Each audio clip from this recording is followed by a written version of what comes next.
Hi everyone, it's Samir again. This is the second video in a series of framework videos. This one's about designing your value curve. How many times have you heard when someone pitches their new startup, this is a game changer. It's going to change everything in the industry. This is the new way of doing business. How really do you become a game changer?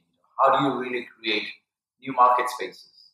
The framework I'm about to present is something out of Harvard Business School reviews and papers, and it's something that we have found very effective as a toolkit to think about your industry space and decide where is it heading next. So let's think about the problem in this way. If you really understand your market and your industry, you sit and think about what are all the factors that decide who's going to be the dominant player in this space. Then if we can choose among all these factors where exactly you want your business to be, and then as a result of that, the business that you construct, if it aligns with where the future is headed, you end up being the most dominant player. Let's look at this with a very simple example that most of us can relate to, the circus. The examples I'm going to use in this is small regional circuses in the US, pretty much a similar model in the rest of the world. The Ringling Circus, Brothers Circus, which was the biggest circus out of New York, every year at the annual opening, actually streets would be closed, and you had elephants parading down New York with the mayor of New York escorting them. Don't really see that anymore. And then a tiny little circus at that time coming out of Montreal in Canada, probably one of the best cultural exports of the country, totally changed this business model of circuses. Let's see what they did. So if you think about the factors that decide who dominates the circus space. In the past, you had star performers. If you remember posters of older circuses, they would talk about the man who would be shot out of a cannon or a daredevil that's going to ride a motorbike around in circles. A lot of animals doing tricks. You had multiple arenas where multiple acts were going on at the same time. You had clowns running in and out between different acts so they could fill it up with humor. A lot of thrills and a lot of danger, which used to excite people, and not very creative venues. Most of them look like a large ring with space for people to run around, jump around, try a lot of different things. The same kind of trapeze stands, things like that. When Cirque du Soleil came about, they looked around and thought about what can they really change? What has changed in the behavior of people that they need to build a circus for, a product for?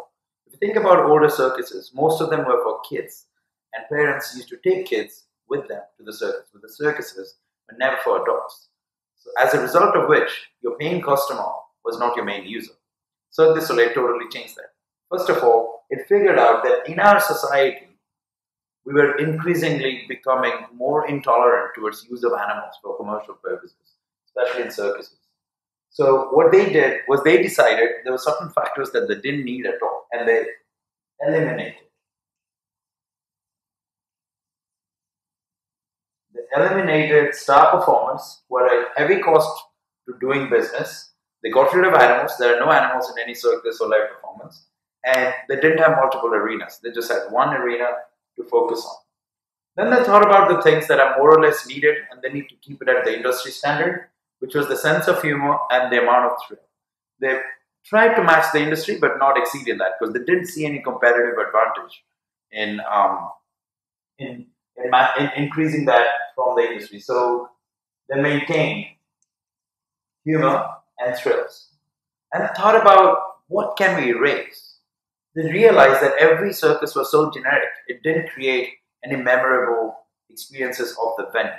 If you visit Cirque du Soleil in Las Vegas itself, there's about 7 or 8 different acts, and each one stage is extremely different, and you're going to remember each of those venues.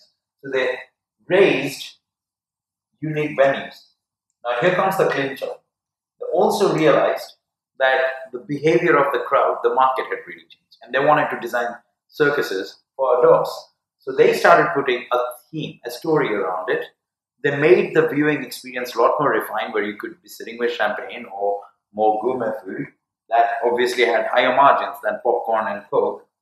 They made it into a full-scale production with good music and a lot of artists. You will normally get introduced to the band, and thus they created a lot of new factors that they could see into the future, and they realized that this is what people really wanted, that most of the current circuses were really failing to provide. So while a lot of other investors and business people were writing off circuses as they cannot compete with movies and TVs, Cirque du Soleil came about and created just what was needed for our current generation. So here is a question for you. Are you being deliberate and intentional about the value curve that you're designing?